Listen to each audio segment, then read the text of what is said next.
সুধী দর্শক মন্ডলী, আপনাদের সকলকে স্বাগত জানাচ্ছি আসন সমীকরণ পডকাস্ট অনুষ্ঠানে। আমি ফাহিম মাশরুফ।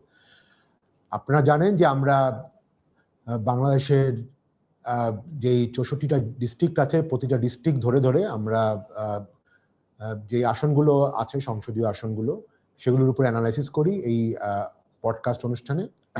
এবং আমাদের সাথে যারা এক্সপার্ট থাকেন, বিশ্লেষক থাকেন, তারা ইন্ডিভিজুয়ালি প্রেডিক্ট করেন কোন আসনে কে জিতবে। এবং এর জন্য আমরা যে ডাটাগুলো ব্যবহার করি সেগুলো হচ্ছে হিস্টোরিক্যালি কোন পার্টির কিরকম ভোটিং প্যাটার্ন ছিল, ইন্ডিভিজুয়ালি এবার যারা দাঁড়িয়েছেন তাদের ব্যাকগ্রাউন্ড, এবং অলসো মাঠ পর্যায়ের যে জরিপগুলো হয়েছে সেগুলোকেও আমরা আমাদের আলোচনায় আনি এবং তারপরে আমরা একটা প্রেডিকশনে যাই।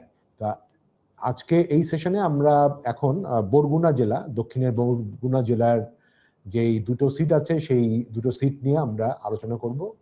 এবং তারপরে আমাদের এখানে যারা আলোচক আছেন তারা একটা প্রেডিক্ট করবেন। আমার সাথে এখানে যুক্ত আছেন আজকে এতেশামুল হক, রাজনৈতিক বিশ্লেষক এবং একজন আইনজীবী, এবং জ্যোতি রহমান, রাজনৈতিক বিশ্লেষক এবং একজন অর্থনীতিবিদ। ওনারা দুজন দেশের বাইরে থেকে যুক্ত হয়েছেন। তো আমরা শুরু করছি। যদি আমরা প্রথমেই শুরু করি বরগুনা 1 নিয়ে। বরগুনা 1 আসনটার এখানে আমতলী, তালতলী ও বরগুনা সদর উপজেলা নিয়ে গঠিত। এখানে সবসময় আওয়ামী লীগের একটা বড় ধরনের মানে ডমিনেন্স ছিল। ধীরেন্দ্র দেবনাথ শম্ভু উনি এখানে প্রায় জিতেছিল, এবং এখানে বিএনপি কখনো আসলে ভালো করেনি। সর্বোচ্চ 21% ভোট পায় 91 সালে। এবং এখানে কিন্তু আওয়ামী লীগের সাথে স্বতন্ত্র প্রার্থী অনেক ক্ষেত্রে বেশি মেইন কম্পিটিশনে থাকতো। তো 2008 সালে বিএনপি আসনে 9.4% ভোট পায় এবং ইসলামিক আন্দোলন 8.2% ভোট পায়। তো দেখা যাচ্ছে যে এই আসনে ইসলামিক আন্দোলন, আমরা জানি যে ইসলামিক আন্দোলন নর্মালি বরিশালের আশেপাশে তারা ভালো করে। তো এই আসনটাও তাদের মেইন যে বরিশালের যে সেন্টার যেগুলো তার কাছেই। তো এই আসনে কি মনে হয় এতেশাম? এখানে আসলে এখানে বাই দ্য ওয়ে এখানে জামাতের নিজস্ব প্রার্থী নেই, কিন্তু জামাত জোটের একজন প্রার্থী আছে, খেলাফত মজলিসের জাহাঙ্গীর হোসেন। তো এখানে ত্রিমুখী লড়াই হওয়ার সম্ভাবনা আছে। জি, এই আসন এবং নেক্সট যে কয়েকটা আসন আমরা সাউথে মানে নিয়ে কথা বলবো, ওই গ্রেটার ফরিদপুরে, এখানে আমাদেরকে সবাইকে বেশ একটু গোয়েন্দাগিরি করতে হবে। কারণ যারা আছে তার সাথে যারা নাই তাদের কি প্রভাব হতে পারে, তারা কোন দিকে নির্দেশ দিয়েছে তাদের অনুসারীদেরকে ভোট করতে, এগুলো আমাদেরকে একটু চিন্তা ভাবনা করে তারপর আমরা ডিসিশন দিব আপনাদেরকে। এই সিটে ধরেন এই আওয়ামী লীগের যে ধীরেন্দ্র দেবনাথ শম্ভু ছিলেন, উনি প্রচন্ড স্ট্রং ক্যান্ডিডেট ছিলেন। এরিয়াতে আওয়ামী লীগের ভোটার, মাইনরিটি ভোটার যারা ছিল সবই ভালো মতো পেতেন। তো এখন এই সিটে খেলাফত মজলিস এবং ইসলামী আন্দোলন দুইজনই দাঁড়িয়েছেন, এবং খেলাফত মজলিস দাঁড়িয়েছেন এই জামাত জোটের হয়ে, ইসলামী আন্দোলন স্বতন্ত্র। ওনারা আমি ধরে নিচ্ছি মোটামুটি একই ভোট, মানে ভোট ওনাদের ইতে যাবে। এখানে যদি Awami League for some reason বিএনপির দিকে সব ভোটগুলো আসে, তাহলে হয়তো বা বিএনপি একটু কম্পিটিশন করতে পারবে, না হলে আমি খেলাফত মজলিসকে আগে রাখবো। খেলাফত মজলিস, আচ্ছা জি আচ্ছা। জ্যোতি, মানে কিছু দিক থেকে একমত, যে সেটা হচ্ছে যে এই অঞ্চলটুকু আমরা বরগুনা এবং এর আশেপাশের কিছু জেলা আছে, কিছু আসন আছে যেখানে বিএনপি কোনোদিনই জিততে পারেনি, 79-এও জিততে পারেনি, এরকম কিছু জায়গাও আছে। কাজেই এইসব জায়গাতে বিএনপি জামাত এদের মানে এগুলো হচ্ছে আওয়ামী লীগের এলাকা। তো আওয়ামী লীগের এমপিরা কি করবেন এবং বা আওয়ামী লীগের লোকজন কি করবে, নেতৃত্ব কি করবে, আওয়ামী লীগের ভোটাররা কি করবে, সেটা একটা ফ্যাক্টর। আচ্ছা, এখন আমরা কিন্তু এরকম আগেও দেখেছি, আমরা খুলনা একে দেখেছি ফর এক্সাম্পল, যেখান থেকে শেখ হাসিনা দাঁড়িয়েছিলেন, বা অন্য আরো জেলাও দেখেছি।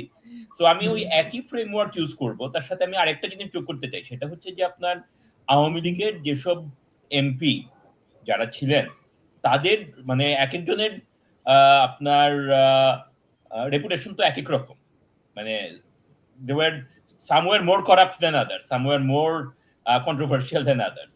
আপনার শম্ভু সাহেব উনি কিন্তু সাংঘাতিক গিয়েছিলেন যে আপনার আওয়ামী লীগের এগেন্সে যখন আন্দোলন হতো তখন যেসব বাস টাস পুড়ে যেত সেই বাসগুলোই কিন্তু ওনার বাসের ব্যবসার থেকে আসতো। ওকে, সো যে অগ্নি সন্ত্রাসের কথা বলা হতো যে বিএনপি জামাতের লোকেরা বাস পুড়িয়ে দিচ্ছে, আগুন দিচ্ছে and so on, most of those buses were his, এবং সেটা আমরা এখন জানি, তখন আমরা এটা আন্দাজ করতাম, এখন আমরা মোটামুটি কমফোর্টেবলি বলতে পারি আর কি যে দিস ওয়ার অল মানে ফ্যাসিস্ট এনাবলিং অ্যাক্টিভিটিস।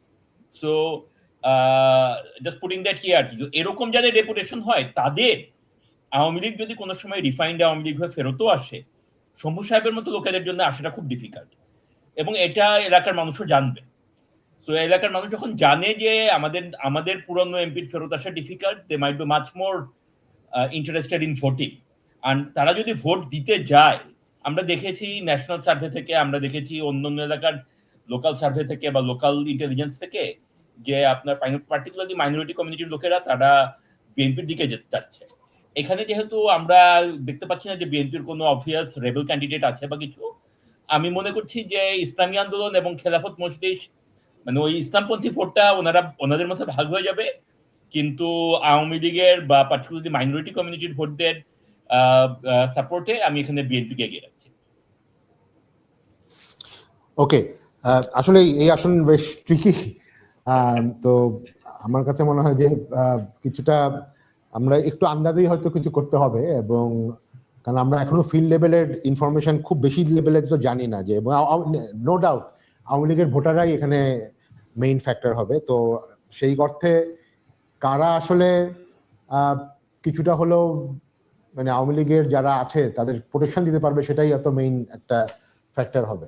তো আমি আসলে মনে করছি যে এই আসনে পার্টিকুলারলি যেহেতু ইসলামিক আন্দোলন গত কয়েকটা ইলেকশনে মানে অলরেডি ক্যান্ডিডেট ছিল, যদিও আওয়ামী লীগের সাথে তারা অনেক অনেক ভালো ভোটের ব্যবধানে হেরেছে, বাট মেইন কম্পিটিশনে অ্যাটলিস্ট ছিল।